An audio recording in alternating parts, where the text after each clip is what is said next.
Hola, muy buenas a todos y bienvenidos de nuevo a 5 Minutos Roll. Hoy os traemos una reseña.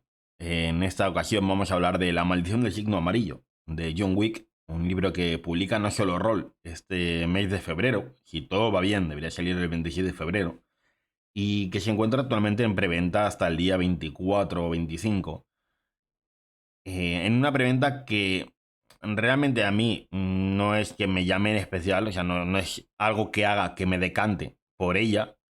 Porque si lo compráis en preventa, os regalarán 25 hojas de personaje, creo que son algo así. Eh, Básicamente son las hojas de personaje de los personajes pregenerados de las aventuras que hay en este suplemento.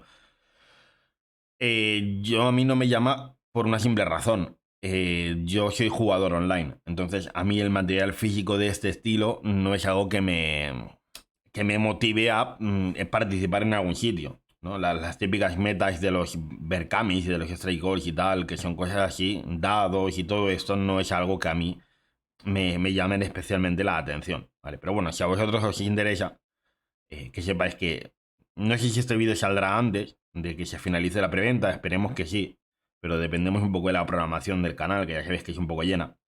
Y, y eso que digo, que que estaba diciendo, sí, que si os interesa las hojas de personaje, pues que sepáis que hay esa posibilidad, ¿vale? Al final, si lo vais a comprar, pues mira, os lleváis un regalito que nunca está de más, ¿no?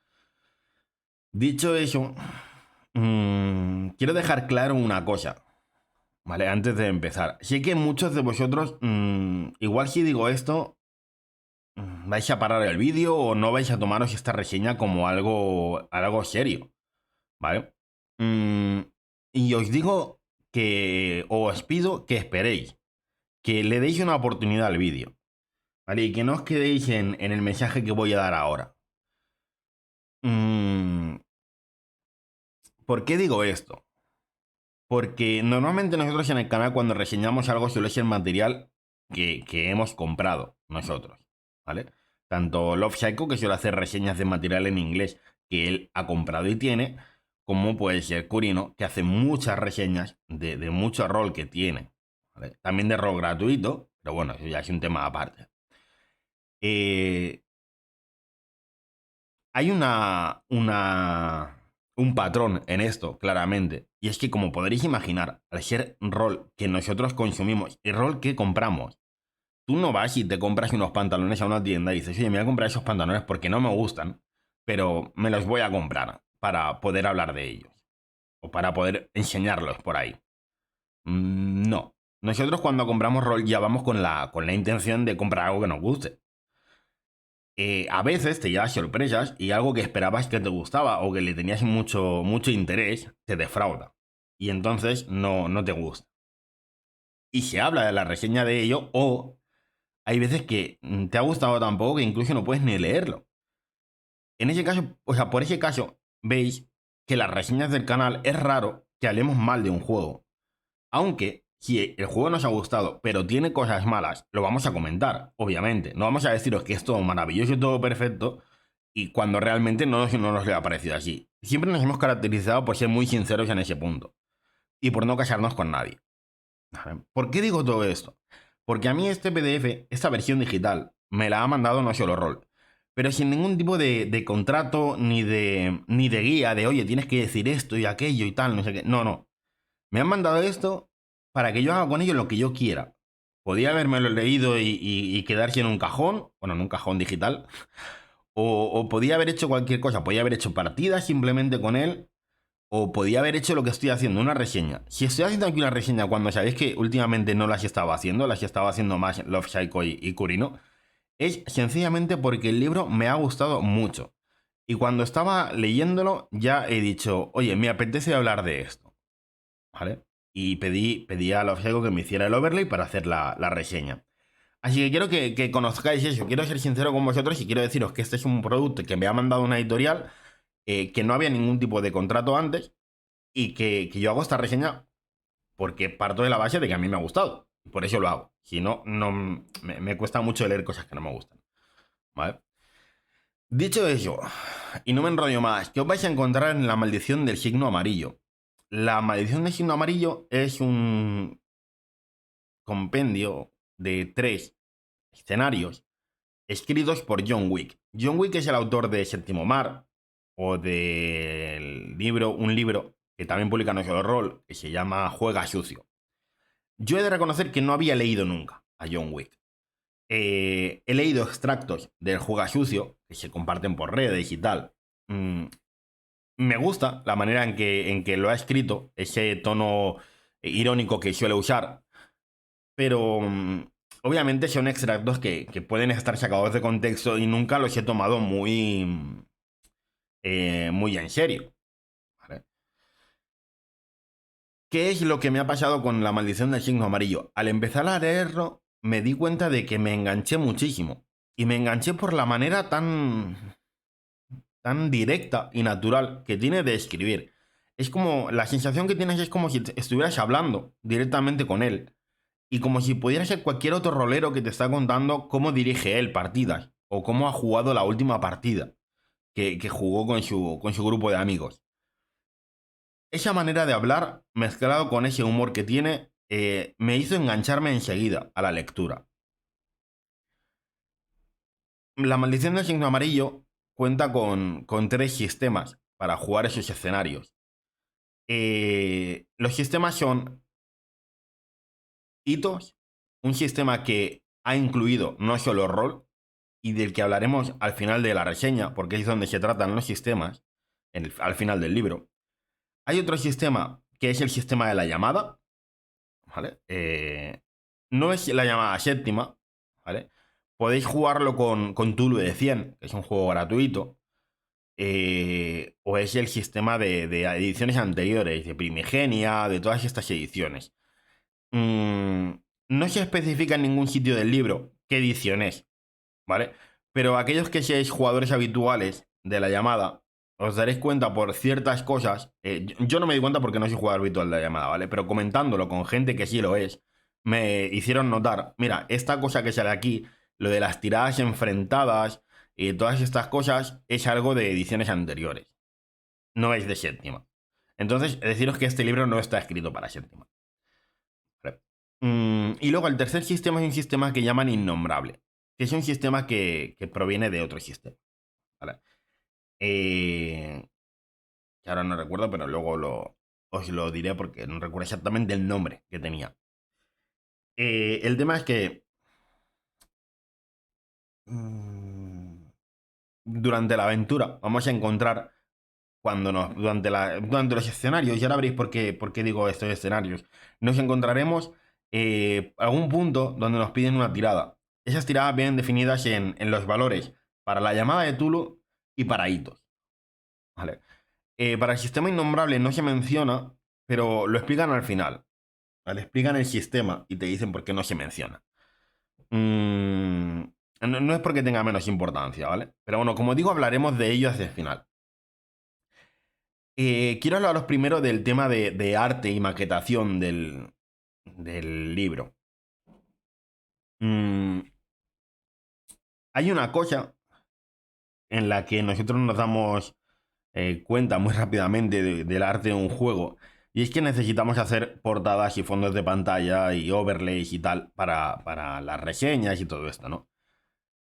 Allí, aunque no hayas leído el libro, enseguida te das cuenta del poco material que hay con el que trabajar, ¿no?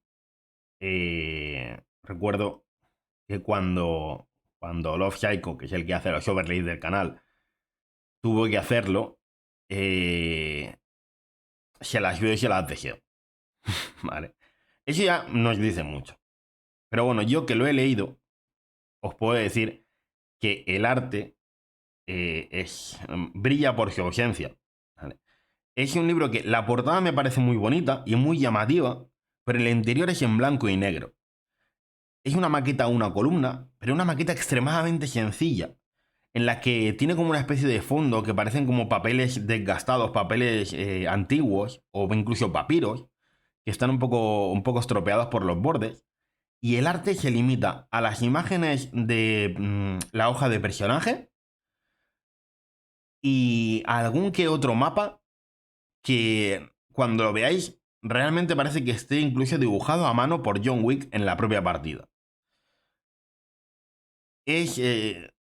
la parte de arte y maquetación no es algo que vaya a llamaros en este juego. Igual sí en la portada, pero cuando lo abráis no va a ser lo que os decante por entrar en este juego. ¿Es un problema? En la época en la que vivimos seguramente sí. Donde nos gustan las cosas muy bonitas, las cosas con mucho arte, las cosas sin color, en tapadura, grandes, tal.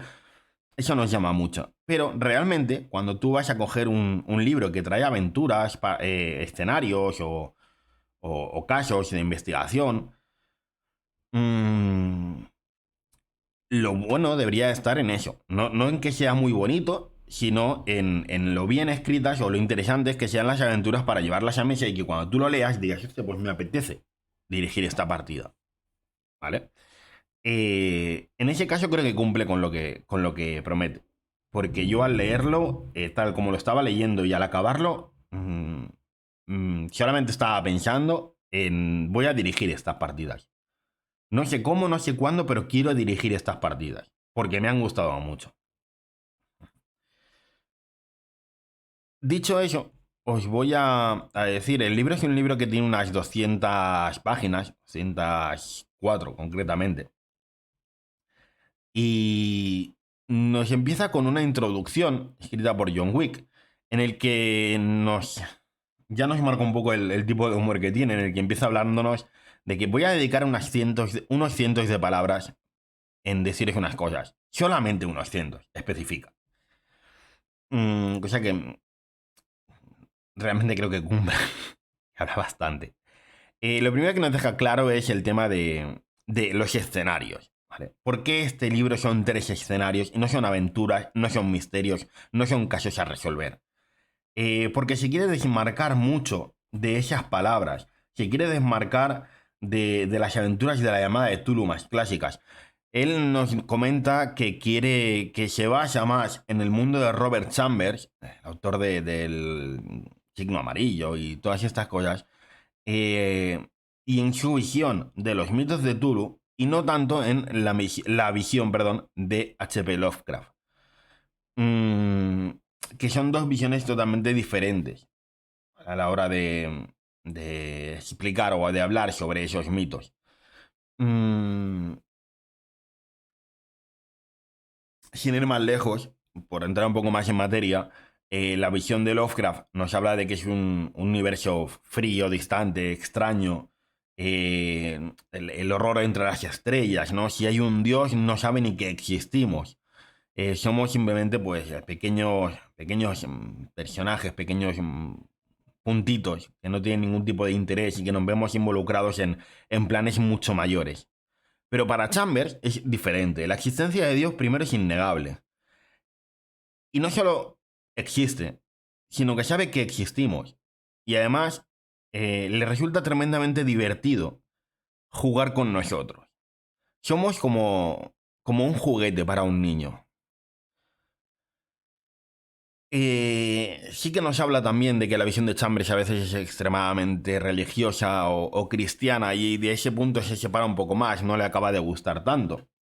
Pero nos presenta 3 escenarios en los que nos dice que están diseñados para jugar en una sola noche. Ojo, nos hablan de una sola sesión en algunos sitios. Es una sola noche. Una sola noche en la que se da por hecho que está jugando bastantes horas. O sea, está jugando prácticamente toda la noche. ¿Qué quiero decir con esto? Que esto, aunque puedan parecer cortos, dependiendo del grupo se puede alargar bastante. Y para jugar online no vais a hacerlo en un one shot, no vais a hacerlo en una sola sesión. Porque los tiempos online son otros tiempos y es imposible que lo hagáis en una sesión. Eh, También nos marca un par de cosas que me parecen muy interesantes. Y es el tema de la diferencia entre, entre lo que quiere mostrar aquí, que es el horror, y la fantasía oscura, que muchas veces se confunden, pero no es lo mismo. Nos hace una comparativa que me parece muy interesante entre Alien y Aliens, en la que se detalla mucho más de lo que yo voy a hacer aquí, pero básicamente lo que dice es que Alien sería horror y Aliens fantasía oscura. para que os hagáis una idea si no sabéis cuál es la diferencia entre ellos. Básicamente, en Alien se trata sobre toda la película de huir del bicho y no saber lo que hay y acabar todos muriendo. Puede ser que alguien se salve, de hecho pasa en la película, pero es por pura casualidad. De hecho, te menciona el tema de los planes que tienen, ¿no? Que son planes que parecen muy buenos a priori, pero luego ves como el bicho los va desmontando uno a uno y te quedas con la sensación de, hostia, yo ya hubiera muerto en esa película, ¿no? Eh, en Aliens es al revés. Aliens lo que pasa es que se conoce el bicho y se intenta ir a cazar a ese bicho. Se intenta combatir con él, ir a matarlo y es otro tipo de película. ¿Vale? Ahí es un poco la diferencia entre uno y el otro. Y luego nos habla de una cosa también que me parece muy interesante y es de una frase que habréis escuchado mucho tiempo en relación a las aventuras de la llamada de Tulu. Y es la típica frase de ningún personaje sobrevive a una aventura de la llamada de Tulu. Ya sea porque mueres o porque pierdes la cordura. Te quedas en loco completamente. ¿Cuál es el problema de eso? Que cuando un jugador de rol escucha esa frase, al ser un jugador, se la toma como un desafío, más que una advertencia o una entrada a disfrutar de esa aventura. Y entonces te encuentras con situaciones en las que intentan justificarte como un arqueólogo tiene un trasfondo que le permite conocer artes marciales. Cómo rápidamente van a buscar dinamita, van a buscar metralletas y cosas así, intentando sobrevivir a esa aventura, intentando ganar al juego. Y en la llamada de Tulu, muchas veces, o bueno, o algunas veces, eso funciona. O sea, hay algunas veces en las que la aventura tiene una estrategia de base que si tú te adelantas a esa estrategia, es posible que consigas sobrevivir a la aventura. Pero esa no es la idea que hay aquí. Aquí te dicen también que tus personajes van a morir. Pero tienes que asumirlo, que tus personajes van a morir. No intentes. O sea, no quiere decir. mm, Ve, juega a lo loco. Ni no entres en esa casa. Porque no es a eso. Hemos venido a jugar, ¿no? Pero es. Lo que intentan decirte es eso. Es. No vas a poder hacer nada contra lo que hay aquí. ¿Vale? Y intentan marcar mucho eso también. Y lo marcan durante toda el libro, en diferentes puntos. Bueno, nos habla por aquí de la herejía de Astur, que básicamente es que Derleth intentó que no se llamara la llamada de Tulu, sino que se llamara la llamada de Astur. Y bueno, para él era como algo que tenía mucho peso y mucho interés, ¿no? Y nos dice que básicamente que a John Wick le gusta mucho el tema de las herejías y todo esto. Eh, y nos habla del rollo de lo que le sorprendió, ¿no? Que no fuera un libro viejo y mohoso, tal, como puede ser el Necronomicon, todas estas cosas, sino que era una obra de teatro que volvía loca a la gente, ¿no? Y luego nos empieza a hablar de una cosa en la que, bueno, es un poco, nos mete un poco de filosofía por ahí camuflada, pero nos habla de la transmisión de las ideas. El tema de que una idea puede ser más peligrosa que, cualquier bicho que tú vayas a meter en una aventura. Porque a un bicho le puedes combatir. Puedes tener la suerte de acabar destruyéndolo. Pero una idea, no puedes atacar a una idea. Las ideas están ahí, son intangibles. Te susurran al oído y acaban provocando el fin de tu personaje. De eso nos habla en este juego, de las ideas. Aquí no vamos a encontrar sectarios, no vamos a encontrar un bestiario, no vamos a encontrar grandes criaturas de los mitos. No. Vamos a encontrar simples personajes, mortales, que se ven envueltos en algo que no comprenden, algo que les queda muy grande y algo contra lo que no pueden competir. Nos habla del hombre de negro y de las diferentes adaptaciones que hay en las aventuras. Y como os digo, aquí nos habla del tema de la fantasía oscura y el horror, de las posibilidades de supervivencia y, y un último apunte, que es el que también os he dicho, de esas historias, cómo las diseñó para jugarlas en una noche. Y que no es un libro que esté tremendamente detallado en reglas, sino que lo que hay son muchos consejos o muchas explicaciones de cómo dirigió él esas aventuras, qué usó en cada momento y en qué se basó para hacerlo, ¿no? ¿Cuál es el problema de esto, amigos míos? Este libro se nota que claramente no está escrito en época de pandemia. A pesar de que se esté publicando ahora, este libro tiene que estar escrito hace ya bastante tiempo. Y nos está hablando todo el rato de mecánicas, de estrategias que él usa, que en mesa son muy efectivas. En mesa. Pero trasladar esto al online es muy difícil. A mí al leer este libro me ha recordado a cuando leí Macadabre. Eh, Macadabre, para aquellos que no lo conozcáis, es un juego de rol que publicó la extinta ya No Control Z Games y en el que se hacía mucho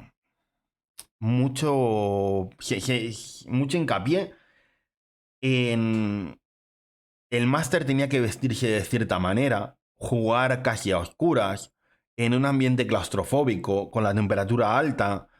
El rollo de dejar caer unos puntos de sangre, romper la ficha, cosas como muy visuales que en mesa funcionan muy bien, pero trasladarlos al online no es tan sencillo. El efecto no es el mismo porque pierde mucho al estar tras una cámara.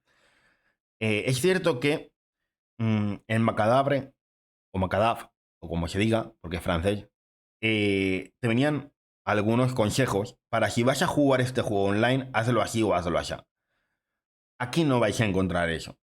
Aquí los consejos, si sois solo jugadores online, os vais a encontrar con que los consejos que os está dando John Wick no os van a servir. Y es más, os vais a encontrar con que alguna aventura puede ser que la idea que plantea os cueste visualizarla en online.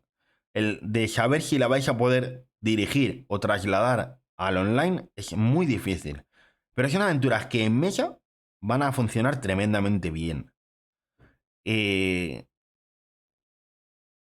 no son cosas difíciles, no esperéis una gran parafernalia a la hora de hacerlo, ni mucha escenografía, ni grandes disfraces, ni equipos costosos para poner música o hacer voces. No, no, no, son consejos muy pequeños, muy sencillos, pero que realmente, si los jugadores están inmersos en el escenario, en la sesión, van a conseguir que lo que se propone, que es transmitir ese horror. Y creo que si yo estuviera jugando en la mesa de John Wick, o hubiera sufrido un par de infartos o lo hubiera mandado a donde ya sabéis varias veces. Porque es un poco... Es un poco puñetero, ¿vale? O sea, las cosas que hace es como... Qué cabrito lo que estás haciendo. ¿Vale? Dicho eso, vamos a hablar de las aventuras, pero voy a intentar hablar muy por encima de ellas. ¿Por qué? No es porque no me las haya leído ni nada por el estilo, porque sí que me las he leído y las he disfrutado mucho. De hecho, os recomiendo que si os compráis este libro, o sea, que os compréis este libro y las leáis. Si vais a ser directores, porque vais a disfrutar con ellas, con la idea que hay. Pero el problema es que son aventuras que se pueden estropear muy fácil. O sea, incluso el primer concepto, que os diga un par de cosas, pueden estropearos la sorpresa. De hecho, si estáis suscritos a la newsletter de No Solo Roll o entráis a su página web y veis los informes que están haciendo hablando de este juego, es muy probable que ya os hayan jodido la sorpresa. Que ya hay alguna cosa en la que yo he visto y al verla diga, hostia, no, ¿por qué has enseñado esta imagen? ¿Por qué has hablado de esto? No deberías haberlo hecho. Sí que es muy difícil como editorial promocionar algo sin poder hablar de ello. Pero es que la gracia de esto está en ello. El primer escenario, el primer acto que hablan, porque este juego se divide en tres actos. No es para nada, no os imaginéis que es una campaña, ni una aventura, ni tres aventuras que están hiladas. No, no es eso. Son tres aventuras totalmente independientes que comparten una cosa en común, que es el hombre de negro. Veremos más adelante, hacia el final, que puede haber algún guiño en alguna de esas aventuras, pero no es. De hecho, puede ser divertido jugar con el mismo grupo. Obviamente con diferentes personajes, pero no es una aventura que estén hiladas y que se puedan jugar avanzando de una a otra. No tienen nada que ver una con otra, pero aún así las llaman primer acto, segundo acto y tercer acto. El primer acto nos plantea ante una cosa muy interesante. Nos quiere hacer romper con esa sensación de apego a nuestro personaje, de querer a nuestro personaje y empatizar con él. Y decir, o sea, no quiero que mi personaje muera. Mm, quiero salvarlo a toda costa. Aquí nos hacen despegarnos de él. Nos hacen una jugarreta que notaréis que está hecha para que no le cojas aprecio, para que no empatices con él y para que digas, bueno, pues si muere, que muera, se lo merece. Y no os voy a decir qué tipo de personaje tenéis, porque es secreto hasta el punto de llegar a la mesa, sentaros y que os den un sobre con vuestras órdenes y con vuestra hoja de personaje, para que la sorpresa sea así mayor. La aventura como tal es una aventura que puede ser bastante clásica. Es una aventura en la que se descubre en una excavación una cosa y tenéis que entrar a investigarlo. Lo que vais a encontrar es una cosa. Aquí lo que vais a encontrar es la historia de qué está pasando, ¿no? Eh, no son aventuras escritas al uso. Encontraréis el qué está pasando, algunos eventos y la descripción de las zonas. Pero son aventuras totalmente abiertas, tienen un rollo sandbox muy grande. No sandbox porque tú estés en un sitio y te puedas ir a Nueva York, a Londres, a Madrid, no, no es ese sentido. Sino en el sentido de que en el escenario en el que estás, puedes hacer y decidir lo que tú quieras. Y eso va a enriquecer muchísimo la aventura. Es básicamente de el máster se sienta y escucha a sus jugadores. Porque si tienes un grupo de rol que participe mucho, que sea muy inmersivo, que narre mucho, es totalmente diferente. O sea, vas a jugar una cosa totalmente diferente y jugarás esta partida con un grupo, con otro, y será siempre diferente. Porque cada uno va a hacer cosas diferentes. Va a adaptar el personaje a su manera. A lo mejor incluso le cambia y un personaje que era un hombre ahora es una mujer. Cualquier cosa. Pero vais a ver eso, que no son aventuras que funcionen con todos los grupos. Un grupo que esté más pasivo, esperando a verlas venir, a que el máster le cuente las cosas y que me pida una tirada en algún momento, no es el grupo que va a disfrutar de esta aventura. No es el grupo al que va enfocado. Esto va enfocado a esos grupos donde tú puedes coger y que, he de decir que por suerte nosotros tenemos varios grupos así, a los que quiero muchísimo, porque tú puedes coger, callarte como máster, dejarlos hablar y ellos solos te montan una escena. Ellos solos se están narrando, se están metiendo en el personaje. Los puedes dejar hablar y disfrutar de esa escena, comerte unas palomitas. Yo siempre lo he dicho y lo recordaré. Hubo un momento en el que una vez yo llegué tarde, teníamos que jugar, empecé en la partida y dije he pedido la cena, tenía que haber llegado ya, pero no sé cuándo llegará, igual llega a mitad de la partida, así que me vais a perdonar si me tengo que levantar un momento. Efectivamente, cuando llevábamos aproximadamente media hora de partida, llegó la cena, yo me tuve que levantar y les dije, no paréis, estamos en directo, que no se corte, seguid roleando, ahora vengo. Fui, pagué la cena, recogí todo, me vine y cuando me puse los cascos, estuve escuchando maravillado lo que estaban haciendo.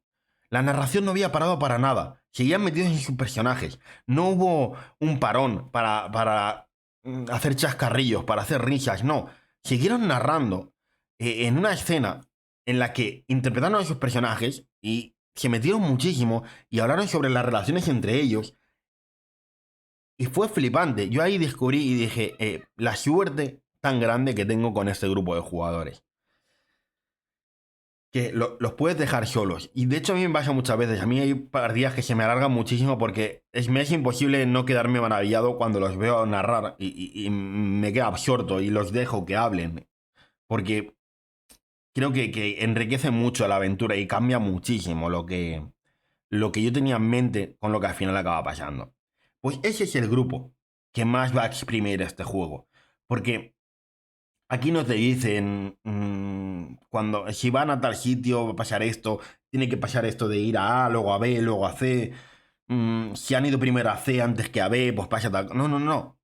Sí te explica los escenarios, o sea, te explica las localizaciones y te da unas pinceladas sobre lo que hay.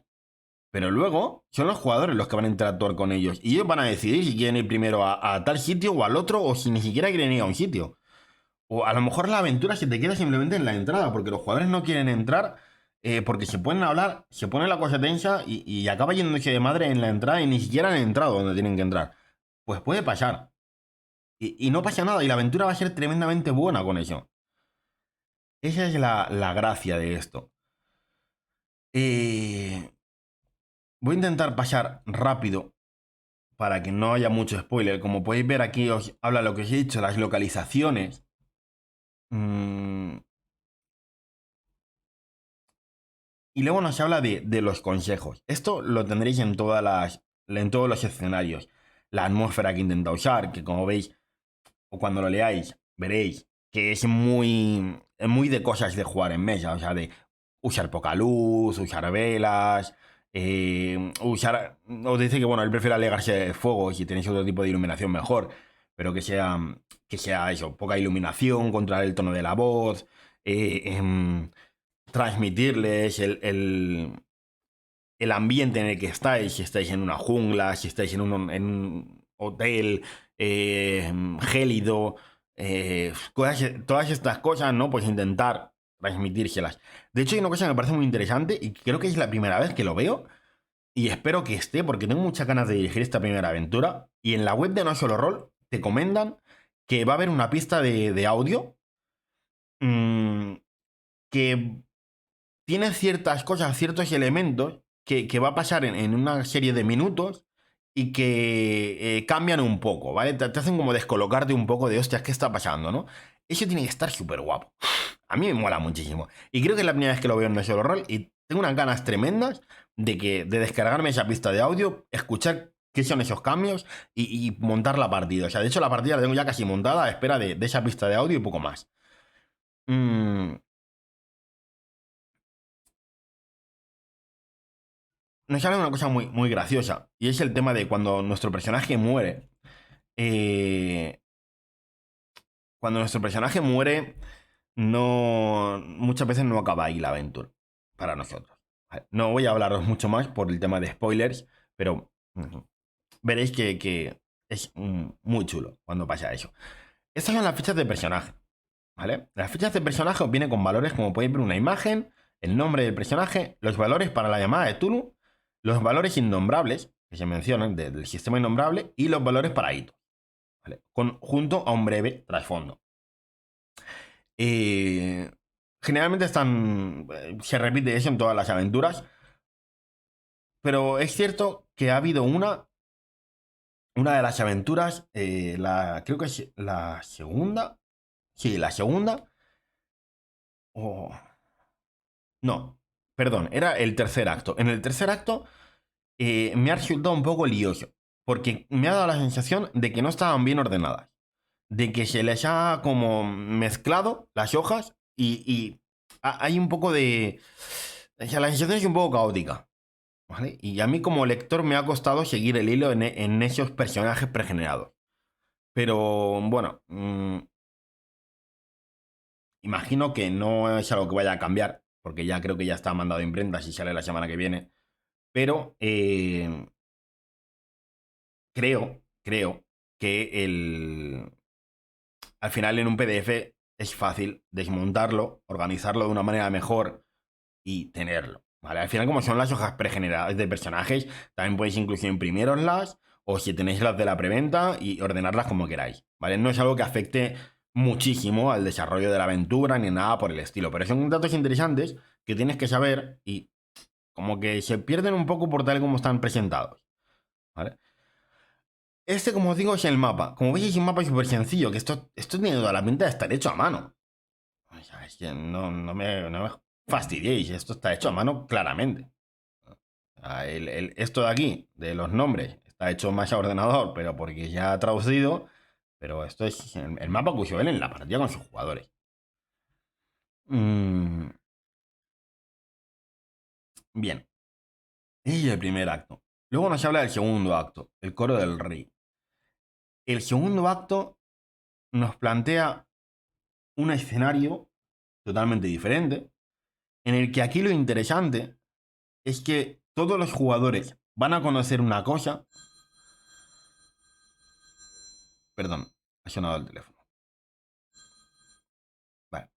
Todos los jugadores van a conocer un dato, un detalle, salvo uno. Hay uno que no lo va a conocer. Y eso es tremendamente divertido. También os digo que son unas aventuras en las que, como veréis, hay muchos personajes.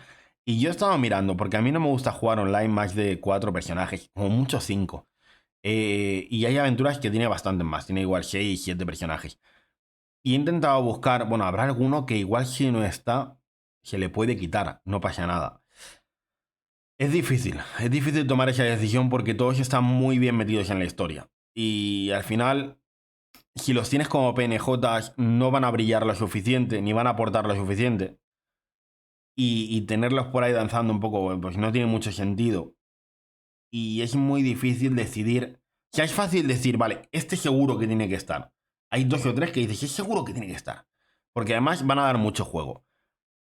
Pero hay otros que dices, lo saco, no lo saco, es que este parece importante, es que tiene tal relación que puede dar mucho juego. Y es muy difícil decidir si sacas algún personaje. En este segundo acto, la inspiración es claramente el resplandor. Mm, no vais a jugar al resplandor, ¿vale? Pero sí que os dicen que si tomáis inspiración de esa película, como él la tomó cuando lo escribió, podéis utilizar muchas ideas de ella. Sobre todo nos habla de ideas a la hora de moverse entre escenarios, de la magnitud del sitio. Además, claramente lo notaréis en cuanto empiece la aventura porque tiene lugar en un hotel abandonado, en invierno, en un ambiente frío, gélido, en medio de la montaña. O sea, el inicio es muy del resplandor, ¿vale? Pero luego la aventura es otro tipo. En la aventura nos plantea unos personajes que son una serie de actores y un director de Hollywood que han venido aquí para hacer una lectura de guión. ¿Vale? Es en el año 1980, ¿vale? Y nuestro personaje es un poco arquetípicos en ese sentido. El típico, pues el chico malo de Hollywood, la actriz de revelación, la actriz ya consagrada, venerada, el director que es un genio, un poco en ese sentido, ¿no? La típica actriz que está siendo desplazada, que era muy buena, pero ahora está siendo desplazada por otras. Son personajes como muy arquetípicos de ese rollo, pero es lo mismo que pasaba en la otra. La brillantez de la aventura va a ocurrir gracias a los jugadores. Es un. Es una aventura muy interesante en la que igualmente nos describen también los escenarios. También tiene ese componente sandbox de que podéis ir a donde queráis dentro de ese hotel. Pero, nuevamente, peca de lo mismo. Muchos de los consejos, por no decir todos, de los que da John Wick son imposibles de trasladar al rol online. Detalles que te dice, hace esto, haz aquello, tal, no sé qué. Yo hice esto aquí, hice aquello allá. No se pueden hacer online por la imposibilidad. Es que no es que, si lo modifico. No, no, es que es imposible, porque tú estás aquí en tu casa y el otro jugador está en su casa y el otro en su casa. ¿Vale? Pero bueno, en mesa, oye, vais a flipar con ello. Aquí nos trae este cuadrito negro en el que nos puede especificar lo del escenario contra aventura. Es que no quiero que penséis en aventuras, sino en escenarios, tal. Y nos habla un poquito más sobre ello. Los habla de los preparativos. de los personajes, la lectura de guión, las localizaciones, eventos que pasan. Nos habla de los actores, los personajes, básicamente. Y las relaciones que hay, que es muy importante en esta aventura, las relaciones entre personajes, algo tremendamente importante. Nos habla de una cosa muy interesante y es que el director de la película te dicen, te dan dos opciones o tres que usó él. Una es que lo lleve el director de juego, otra es que lo lleve un jugador, cosa que me parece muy interesante por el tono que le puede dar.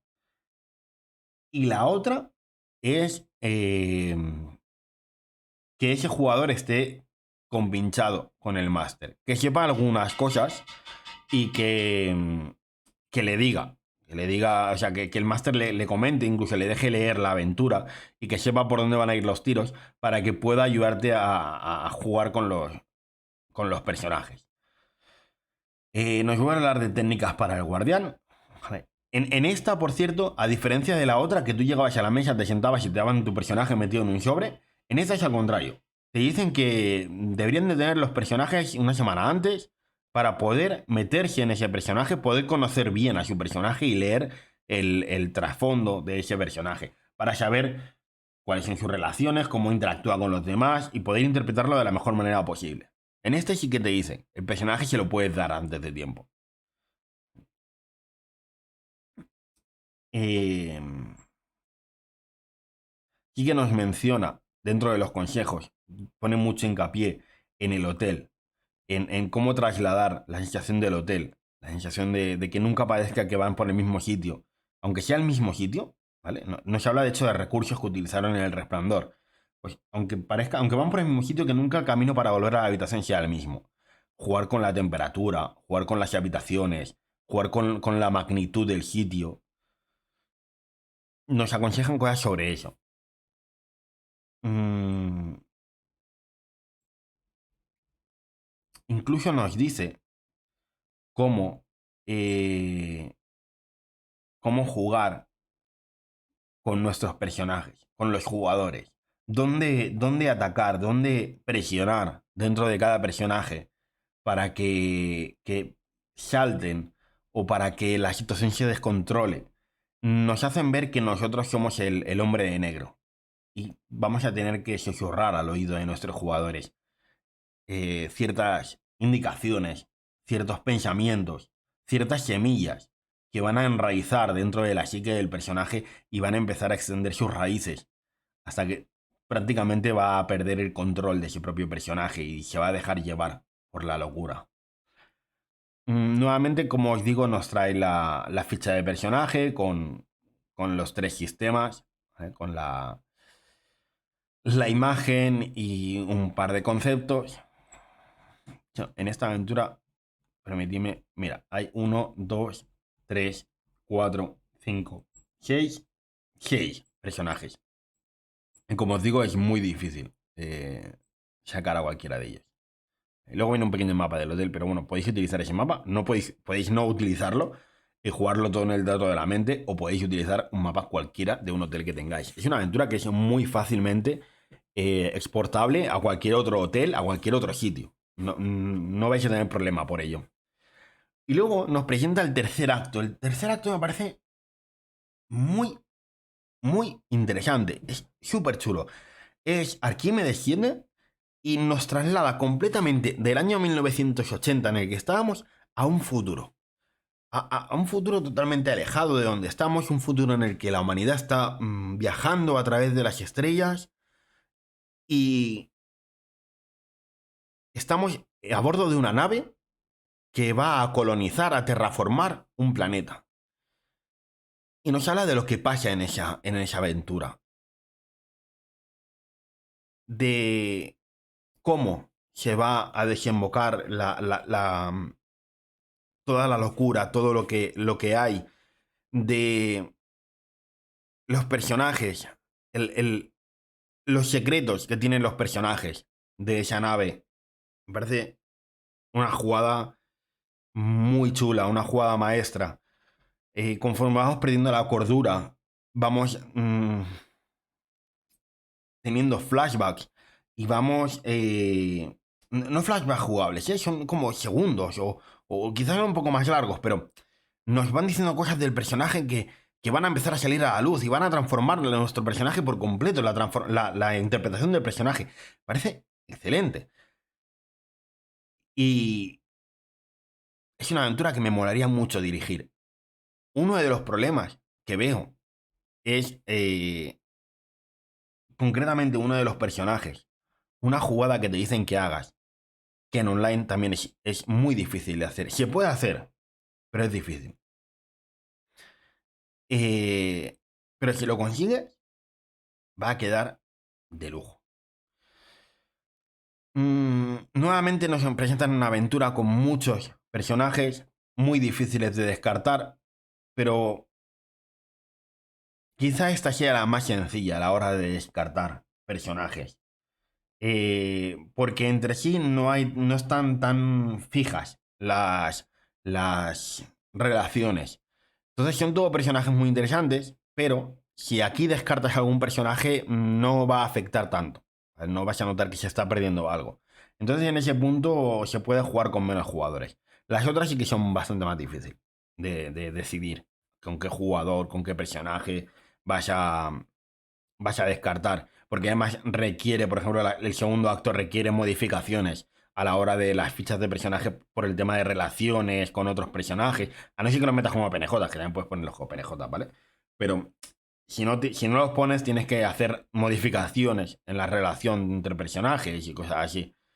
Y vas a notar que a lo mejor hay un personaje que empieza a quedarse cojo, ¿no? Que le falta algo. O le falta el toma y daca de tener su contrapartida. En esta no va a suceder así.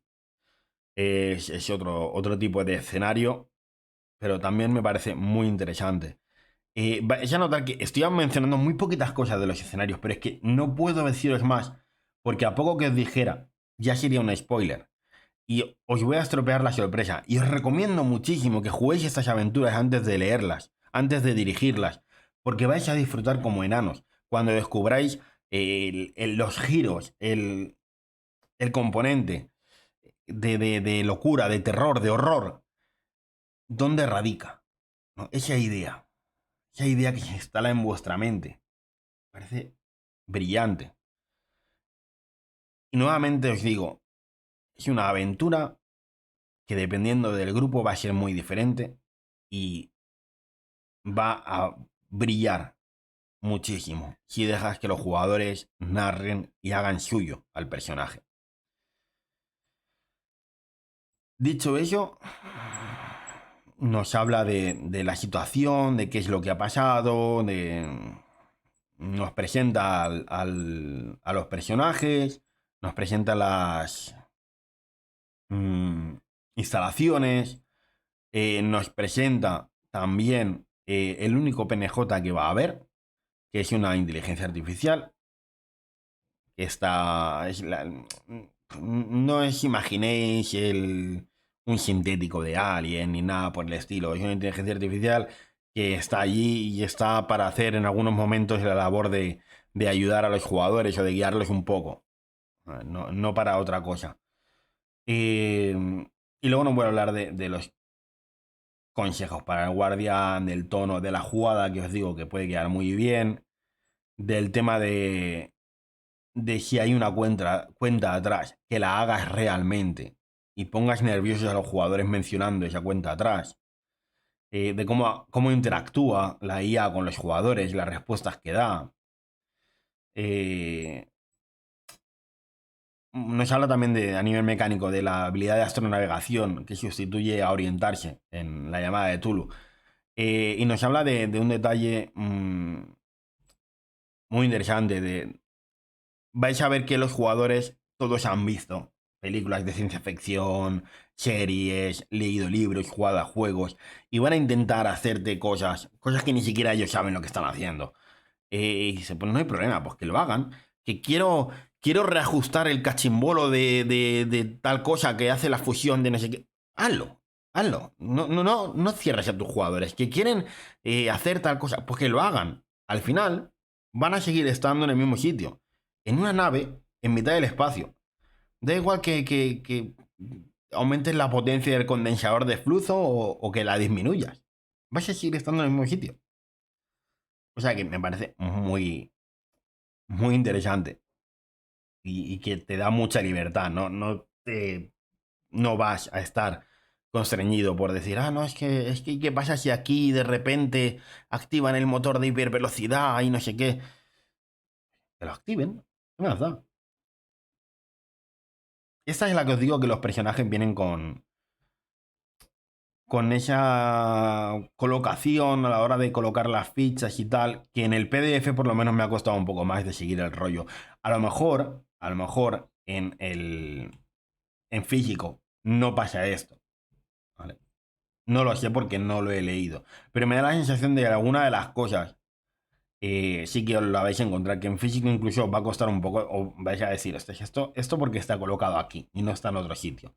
Concretamente, sobre todo, son estos recuadritos de aquí que nos hablan de memorias, de recuerdos de los jugadores que deberían estar al lado de su ficha y no estar mezclados en este sitio. Pero bueno, dicho eso, finalmente nos presenta un epílogo a modo de carta que me parece muy interesante y que si juegas con el mismo grupo las tres aventuras, al final de ellas lees este epílogo y los vas a dejar con el culo torcido, quedarse como un plan de, espérate, ¿qué acaba de pasar? Me parece muy chulo. Y dicho eso, ya vamos a entrar en el tema de los sistemas. Nos presentan primero de todo el sistema innombrable, que está basado en Unnameable de John Wick. Y es un sistema creado para llevar a investigadores en los mitos de Tulu. Es un sistema muy sencillo, muy rápido de aprender. Me ha parecido bastante interesante. Trae una ficha de personaje en blanco, utiliza esa revolución que son los dados de 6. Parece que se han descubierto ahora. Nos habla de cómo determinar la dificultad y de cómo funciona la cordura. La cordura tú empiezas con 10 puntos y cada vez que tienes que haber algo que te haga perder cordura, tú tiras un dado de 10 y si sacas un resultado igual o inferior a tu cordura actual, pierdes un punto de cordura. La primera tirada vas a perder un punto de cordura fijísimo. Pero eso te hace que, claro, los primeros puntos es muy fácil que empieces a perderlos. Luego ya se empieza a estabilizar un poco y los últimos son bastante más difíciles. Al final cuando tienes que sacar un 2, un uno para perder puntos de cordura, pues es un poco más difícil, ¿no? Que sacar al final en la primera tirada, da igual lo que saques, que te lo vas a comer. Te habla de cómo hacer esa pérdida de cordura, los rasgos de locura, la locura completa, conflicto, un poco esto. Se habla de la magia, pero que realmente no la vais a utilizar en estas aventuras. Y te viene la creación de personajes, o sea, tenéis el sistema completo, ¿ves? La creación de personaje, los rasgos. No sé, es un sistema que me ha parecido interesante. Es una creación de personaje muy rápida, pero que realmente no la vais a necesitar porque las aventuras están hechas para jugar con los personajes pregenerados, no están hechas para que tú te hagas personajes, ¿vale? Pero bueno, es un sistema que me ha dejado con la curiosidad de dirigir ese sistema y de utilizarlo. Porque me parece que es un sistema que puede funcionar muy bien en aventuras de la llamada.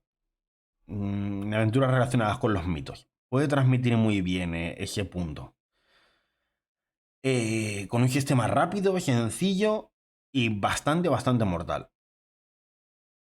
Luego nos habla del sistema de hitos. Obviamente, si es no solo rol y podían hacerlo, tenían que meter su propio sistema. El sistema de hitos para la maldición del signo amarillo es exactamente igual que el sistema de hitos en cualquier otro juego de no solo rol. ¿Vale? No cambia nada, no hay reglas especiales. Lo único que cambia es que os daréis cuenta que los personajes pregenerados tienen menos puntos. A la hora de haberse construido, se han construido con menos puntos y empiezan con 3 puntos de drama en lugar de con 5.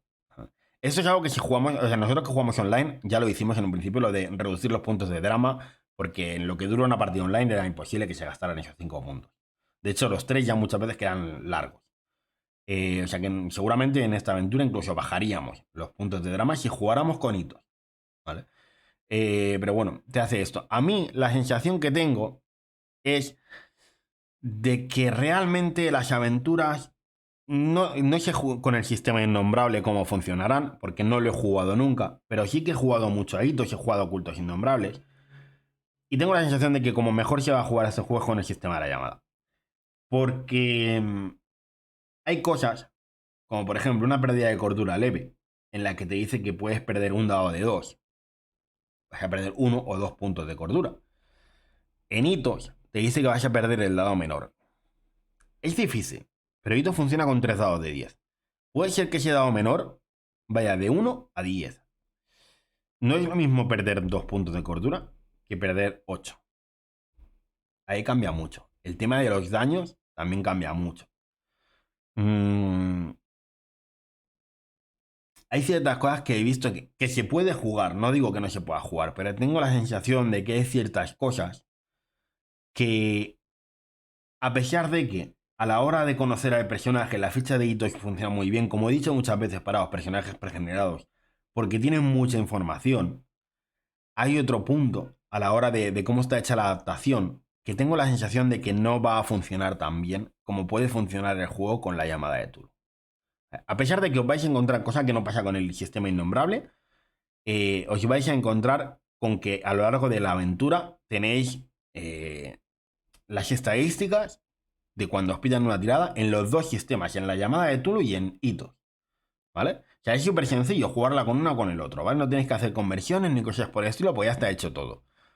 En el sistema innombrable no te vienen esas estadísticas, pero porque es tan sencillo como cuando hay una pérdida de cordura, que tiren un de 10 y lo comparen contra su cordura. Ya está, como ya te explican el sistema al final, ya te dicen, no lo hemos puesto por esto, porque este sistema funciona de una manera un tanto diferente. ¿Vale? Mm, pero más allá de eso, eh, es lo que os digo. Yo os recomendaría, después de la lectura, jugarlo con el sistema de la llamada. De hecho, me ha hecho leerme el sistema de Tulu de 100 para dirigirlo cuando lo dirija con ese sistema. Ser seguramente la primera aventura que dirija con Tulu de 100. Eh... Dicho eso, como digo, no nos presenta ninguna regla ni mecánica innovadora ni nada por el estilo, como sí pasa en en otras aventuras de hitos que tienen sus propias reglas. Aquí no, aquí es el sistema básico de hitos. No hay ningún cambio. Simplemente el hecho de que os dicen eso. Fijaros que los personajes pregenerados tienen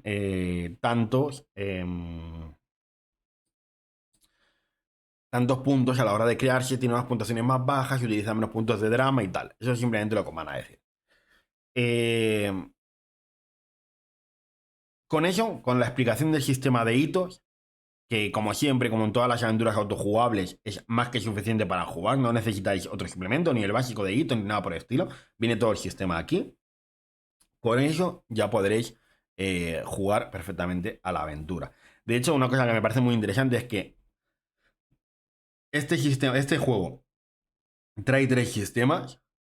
Uno es el innombrable que viene explicado completamente en el libro, otro es Hitos que viene explicado completamente en el libro y otro es la llamada de Tulu que podéis conseguirlo gratuitamente en internet con el juego, con el sistema de Tulu de 100, que es el que os va a funcionar con este juego. Ya lo he comprobado a la hora de leerme el sistema y he visto que sí, que todo cuadra y todo casa con ello. Eh, y lo podréis encontrar a poco que busquéis en internet porque es de libre descarga. ¿Vale? De hecho, en la web de Shadowlands, si no recuerdo mal, está para descargar. Porque son los que hicieron la publicación en físico del sistema y está la versión gratuita. Da igual cuál de esos 3 sistemas uséis. De hecho, vais a notar que son aventuras en las que el propio John Wick os lo dice.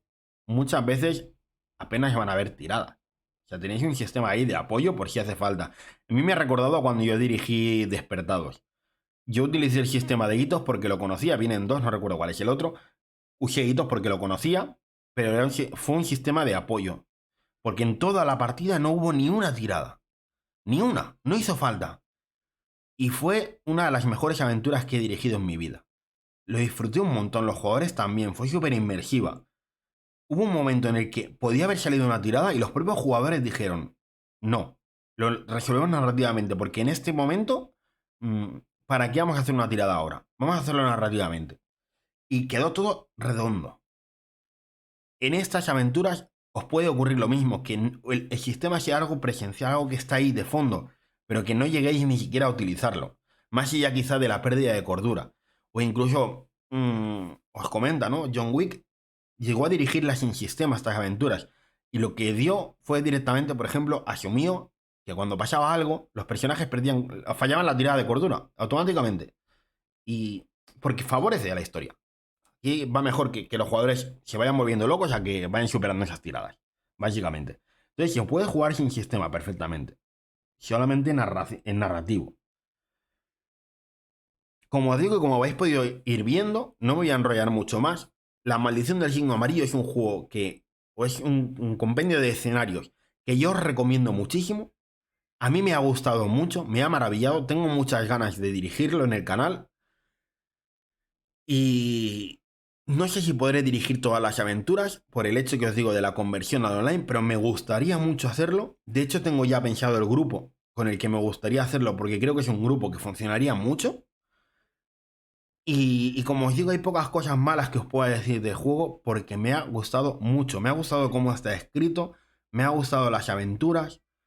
Os digo que tiene cosas malas, tiene esa parte del arte que no hay, no es un juego bonito y os vais a encontrar con los consejos de narración que son exclusivamente para jugar en mesa.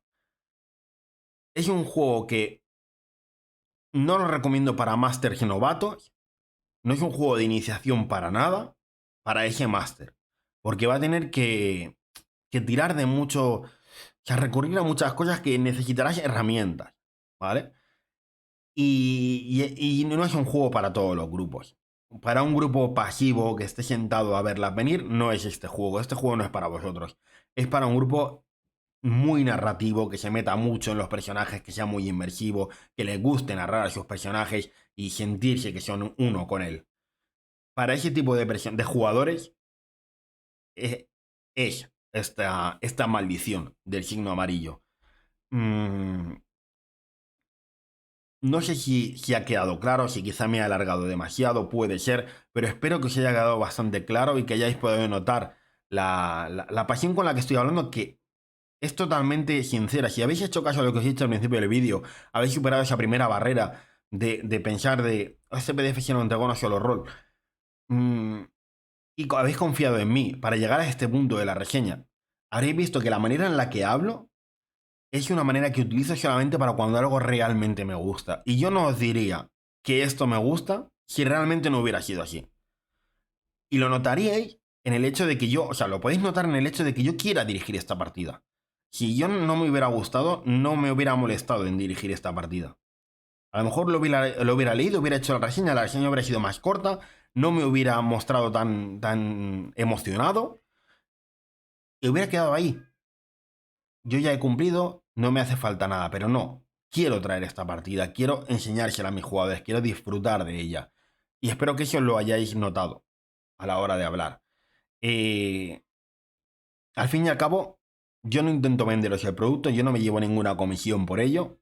Tengo un PDF de un juego que ya me iba a comprar de base, o sea que tampoco es algo que me vaya a cambiar nada la vida.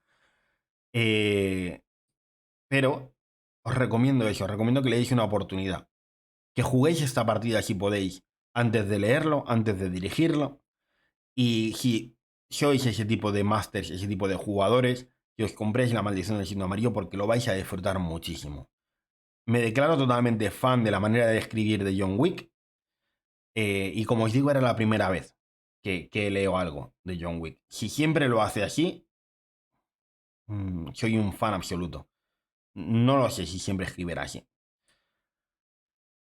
Por cierto, si os interesa, no lo he dicho, pero voy a decirlo por si acaso. No voy a decirlo porque no viene. Pero podéis entrar en la página web de No Solo Roll y ver el precio del libro, ¿vale?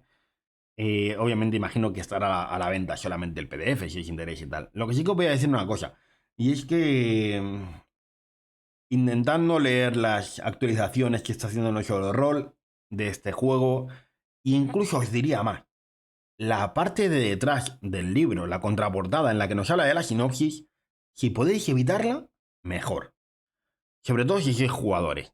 Este es un libro para másters. Es un libro para que se lo lea solamente el director de juego. Porque los jugadores tienen que ir a la partida mmm, con la menor información posible. Salvo en el acto 2 donde es recomendable que se conozcan a su personaje. Aparte de eso, no tienen que saber nada más. Porque es donde van a disfrutar realmente. Si van mm, con un desconocimiento total a la aventura, a ver al escenario, a ver qué ocurre. Con esto ya finalizo. Muchas gracias por haber visto este vídeo. Si os ha gustado, darle un like. Dejadme cualquier duda que se os plantee en los comentarios. Intentaré responderla lo antes posible. Suscribiros al canal, darle a la campanita para que os avise de nuestros directos y de todos los vídeos que subimos. Y no me queda nada más que decir que nos vemos en próximos vídeos y que espero que si os adentráis en la locura de la maldición del signo amarillo, os guste tanto como a mí y no perdáis toda la cordura que os pueda quedar. Hasta la próxima. Adiós.